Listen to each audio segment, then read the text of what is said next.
been amazing. His neighborhood pals must have stood in wonder at his immense strength. His enemies must have fled quickly. It was like having a one-man army. As a young man, probably in his teens, we get the first indicator, though, that Samson was not going in the right direction where the Lord had pointed him. He was in great need of God's grace. What we see early on in his life is that he begins to live by his desires and not by God's desires. He begins to serve as a young man his own lusts and not God's words. A string of women begin to parade through his life. In fact, 7 times the Scriptures record that Samson lives by his eyes. And what he says is, that woman pleases me. That woman looks good to me. That one looks good to me. That one pleases me well. And he begins to be a man who is driven by sight, not by faith, which is what God called him to be.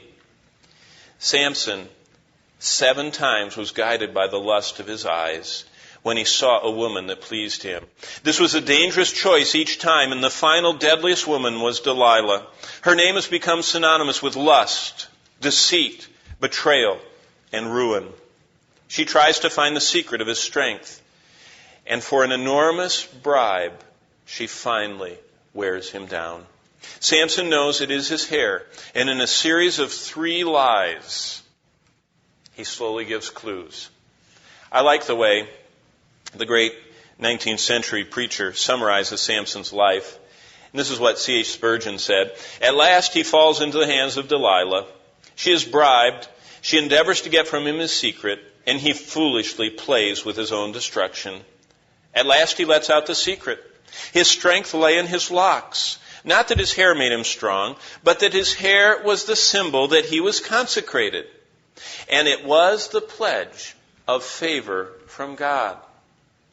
Spurgeon continues, while his hair was untouched, he was a consecrated man.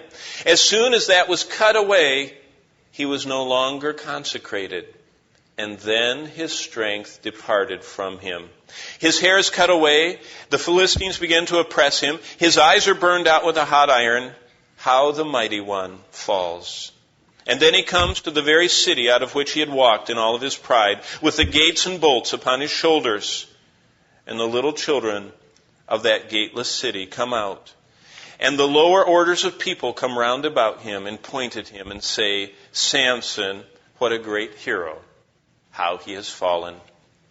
It must have been great sport and jest of every passerby and every fool who will step to see this great wonder, the destroyer of the Philistines made to toil at the mill.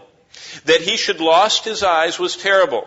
That he should lost his strength was worse. But that he should have lost favor with God, that was worse of all. It's amazing how the Elizabethan language captures such amazing thoughts. Well, Samson is a powerful reminder of God's grace. Though he descended into the depths of a lust-filled life, though he wandered totally away from his calling and consecration, the Lord never let go of him. That should give us great hope for those we know who know the Lord, who are wandering far away from him. Samson's soiled life is recorded. It is clear for us to see. He is a portrait of sin.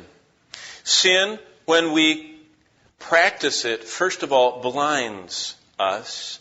Then sin slowly binds us with its fetters. And finally, blinded and bound, we begin to be grinding through life because of sin. Sin blinds, sin binds, and finally sin grinds us down. Talk to anybody that's lived an immoral life, that's come to Christ. Ask them how exciting it really was. Talk to someone that's been in the drug culture that's come to Christ. Ask them whether it's at all exciting as it appears to be in the media and in the counterculture. Talk to anybody that's gotten into the world of alcohol and bars and the whole scene, and ask them whether it really satisfies.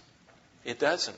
It has a passing pleasure that slowly blinds, that binds us with cords that we forge for ourselves that we cannot break. And finally, we become the one who is grinding out an existence, totally the captive of sin. Well, I like what One author wrote, "The greatness of God's grace is seen in His choosing us undeserving ones to be His people. We are unqualified to do God's work, but it should be a marvelous encouragement to us that just as Elijah, so we have a nature that is corresponding with all of those whom God has used." It says in James 5:17 that Elijah was a man subject to like passions. We are subject to like passions. Because there's no other way, God chose to put His sanctifying grace on those who believe in His Son. And God, through His power, transforms us into men and women of great usefulness. Now, the reason God's grace was operative in Samson's life is because that's what God has chosen. We are tempted to become discouraged and disheartened when our spiritual life and witness suffer because we sin and fail. But God always picks normal people. God always pours His grace out on them. Satan wants our sins and failures to convince us that we should give up. But one look at the people that are recorded in the Bible, 2,970 some of them, you find that they're all very similar people. They all struggle.